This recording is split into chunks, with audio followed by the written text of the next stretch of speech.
Lisa Marie Presley's pals were stunned by the covert weight loss operation that resulted in her death. Many of Lisa Marie Presley's acquaintances were taken aback by her cause of death. According to the Los Angeles County Medical Examiner, Elvis Presley's only kid died of a bowel blockage last week. According to the study, the obstruction was caused by adhesions produced by weight loss surgery she had several years ago. Lisa Marie, who was 54 at the time of her death in January, had never been dangerously overweight, according to a former friend, who added, "When did you ever see Lisa look as if she needed bariatric surgery? She was not big at all. I don't know what kind of doctor would perform this surgery on her." Friends knew that Lisa would have regular tweaks like Botox and other injectables and minor cosmetic procedures, but they said they knew nothing about her bariatric surgery. Lisa Marie lived a solitary existence in the months preceding up to her death. She was always a homebody, but she became much more so after her beloved son Benjamin committed suicide in July 2020. She did, however, appear in public last year to promote Baz Luhrmann's film Elvis, including one final appearance at the Golden Globes 2 days before her death, where she appeared exceedingly pale and had clearly lost a significant amount of weight. She wanted to look her very best, a friend explained. Former Scientologist and private investigator Jeffrey Augustine concurred.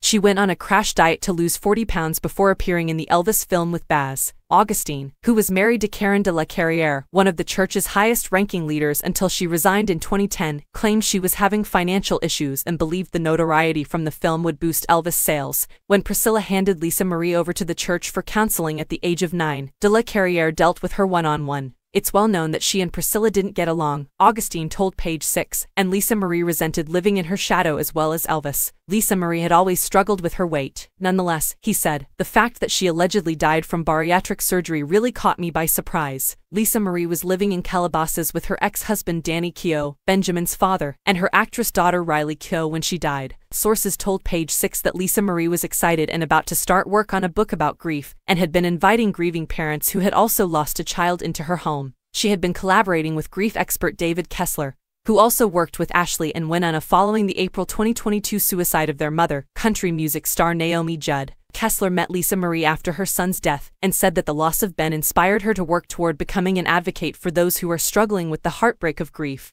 He wrote on Instagram following her death, "She wanted to talk to me, not because I was a grief expert, but because I was someone who also had a child die. It became an improbable friendship, but that is how grief works." The weekend before her death, Kessler was with the singer at Graceland for her late father's 86th birthday celebrations. She had countless invites for the weekend, but for her, there were only 3 important ones: being at her father's birthday celebration, spending time at her son and father's grave after the tours left Graceland, and meeting with a recently bereaved mother, Kessler explained. "I observed as Lisa Marie lovingly counseled this sad mother on what to expect during her mourning. Helping others in grief was what she was most engaged in these days." Lisa Marie had fought opioid addiction, but her representatives refuted claims that she had relapsed. According to her postmortem report, the singer-songwriter had therapeutic levels of oxycodone in her blood at the time of her death, as well as the opioid buprenorphine and the antipsychotic medicine quetiapine. The medicines did not contribute to her death, according to the autopsy, and there was no evidence of injury or foul play, adding that her manner of death is deemed natural.